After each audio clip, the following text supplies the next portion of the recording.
اللهم إني أعوذ بك من أن أشرك بك شيئا وأنا أعلم به وأستغفرك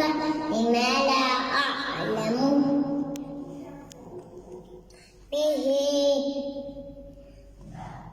به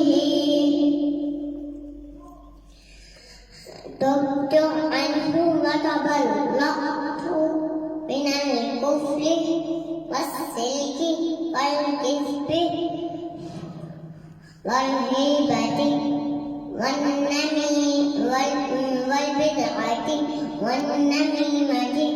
والفواحش والبهتان والمعاصي كلها وأسلمت وأقول لا إله إلا الله